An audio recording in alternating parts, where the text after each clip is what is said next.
Hello everyone, welcome to Sleepy Classes. तो आज के लेक्चर की शुरुआत से पहले मैं आपको बता दूं कि Madhya Pradesh Public Service Commission का prelims crash course with respect to GS is live now. तो आप परचेज कर सकते हैं इस कोर्स को for ₹4,000 only, which is an early bird offer जो कि वैलिड है टिल 28 February इटसेल्फ।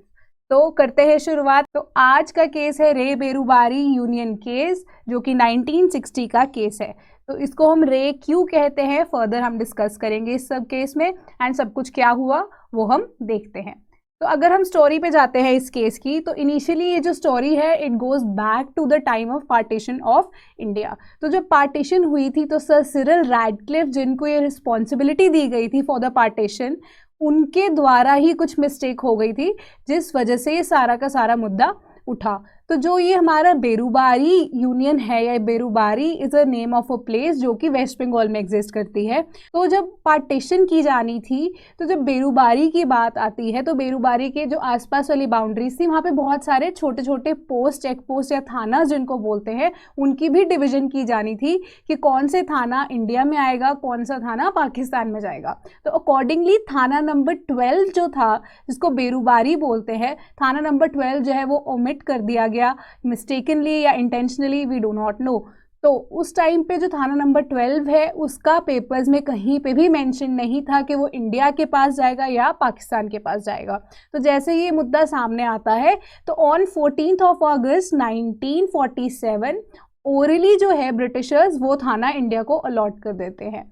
तो टिल देन थोड़े टाइम बाद जैसे ही पाकिस्तान को इस इशू के बारे में पता लगता है, तो 1952 में ओरिजिनली पाकिस्तान इसके लिए डिमांड करता है कि that area should go to Pakistan and not to India. But 1952 से पहले 1950 में ही इंडिया का कॉन्स्टिट्यूशन हो जाता है इनैक्ट। तो कॉन्स्टिट्यूशन इनैक्ट होने के बाद आर्टिकल 1 में जो है इंडिया का कॉन्स्टिट्यूशन ये ले डाउन करता है कि India is a union of states. तो यूनियन ऑफ स्टेट्स के accordingly we can not lay down और give away our territories like that.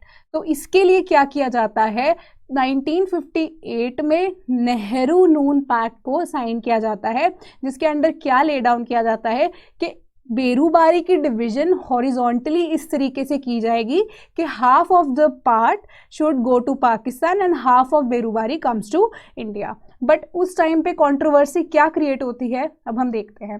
Controversy ये क्रिएट हुई कि उस टाइम पे जब नेहरू नून पैक्ट को किया जाना था इनैक्ट, तो उस टाइम पे जो वेस्ट बंगाल की स्टेट गवर्नमेंट थी that was against it, and as a result ये मैटर चला जाता है to the President of India, who further lays down, या आप कह सकते हो further ask for the advice of the Supreme Court of India under article 143 sub clause 1, यानी कि एडवाइजरी जुरिस्डिक्शन को किया जाता है एनेबल। तो जब advisory jurisdiction under article 143 sub clause 1 के अंडर प्रैक्टिस की जाती है इन एनी केस लॉज, तो ये मैटर जो है या जो केस है उसके आगे लग जाता है रे, यानी कि इन द मैटर ऑफ। ठीक है, तो ये जो रे वर्ड है it is a Latin term. तो जहां पे सुप्रीम कोर्ट ने अपनी एडवाइजरी जुरिस्डिक्शन को प्रैक्टिस किया, तो in that case we take that case का नेम एज रे, जैसे कि re Berubari union case of India. तो ये कंट्रोवर्सी थी कि डायरेक्टली वेस्ट बंगाल की स्टेट गवर्नमेंट ने ये ले डाउन कर दिया कि ये जो नेहरू नून पैक्ट है इसको आप डायरेक्टली इनैक्ट नहीं कर सकते क्योंकि India is a union of states, and ऐसे सिंपली आप अपनी टेरिटरीज को गिव अवे नहीं कर सकते। तो लीगल इश्यूज जो सुप्रीम कोर्ट के सामने थे वो ये थे कि जो हमारी लेजिस्लेटिव एक्शन है क्या वो रिक्वायर्ड था for Nehru Noon act to come into place. Secondly, क्या हमारा article 3 of the constitution of India अकेला जो है अलाउ करता है कि हम डायरेक्टली अपनी जितने भी टेरिटरीज है जिसके ऊपर डिस्प्यूट है उसको गिव अवे कर सकते हैं या नहीं, या फिर हमें article 368 of the constitution of India जो power to amend the constitution है उसको पहले इन्वोक करना पड़ेगा to make such agreement to come into practice. तो ये 3 लीगल इश्यूज थे जिनके ऊपर चर्चा होनी थी।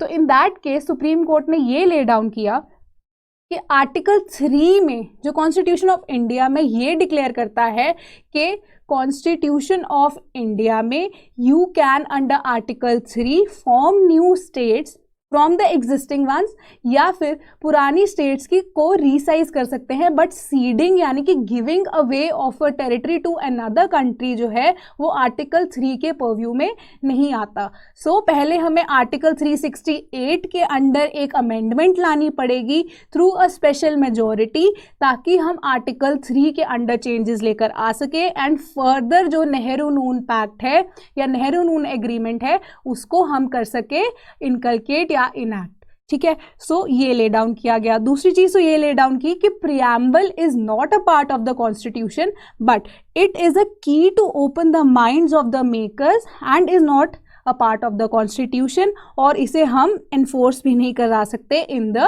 Court of law. तो और क्या कहा गया कि preamble of the constitution does not show और support any sort of assumptions regarding the first part of the preamble declaring serious boundaries on an essential and crucial factors of sovereignty. तो जो है preamble can not be enforceable under the court of law. तो इसके बाद क्या होता है, इस जजमेंट के बाद फर्दर क्या किया जाता है, हम 9th कॉन्स्टिट्यूशनल अमेंडमेंट को लेकर आते हैं, पार्लियामेंट पास करता है।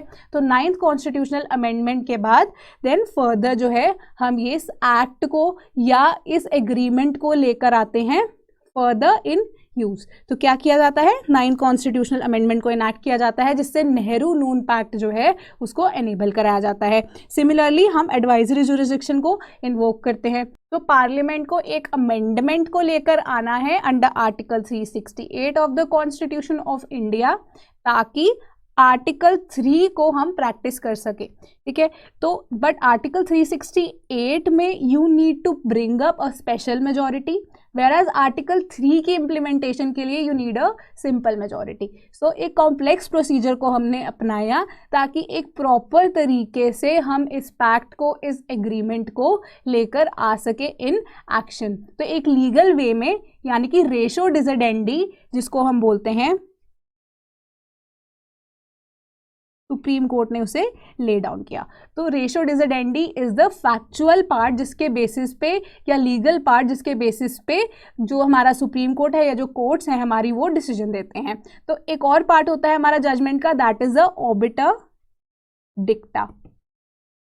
तो ऑबिटर डिक्टा इज द वेरियस, आप कह सकते हो सेल्फ जो तरीके से, या जो हमारे जजेस हैं जो अपनी राय पेश करते हैं गिविंग जजमेंट के टाइम पे, तो दैट इज ऑबिटर डिक्टा। वेराज जो हमारा स्टैटिक पार्ट रहता है, जो लॉ पार्ट रहता है, दैट इज रेशो डिसिडेंडी। तो सब कुछ लॉ को ध्यान में रखते हुए सुप्रीम कोर्ट ने ये डिसीजन दिया। तो अकॉर्डिंगली हमारे 9th कॉन्स्टिट्यूशनल अमेंडमेंट को लेकर आया गया ताकि हम एक्सचेंज ऑफ कॉन्क्लेव्स को कर सके, इनैक्ट, एंड साथ ही साथ बेरोजगारी का जितना भी इशू है वो सॉर्ट आउट हो सके। Similarly 100th constitutional amendment act जो 2015 में आया था, उन्होंने भी अलाउ किया था exchange of conclaves between India and Bangladesh, जिसमें थोड़े बहुत एरियाज ऑफ असम हैं इंडिया के पास आए थे, एंड सिमिलरली कुछ एरियाज जो है बांग्लादेश को दे दिए गए थे। तो आज के लेक्चर में फिलहाल इतना ही। Thank you so much.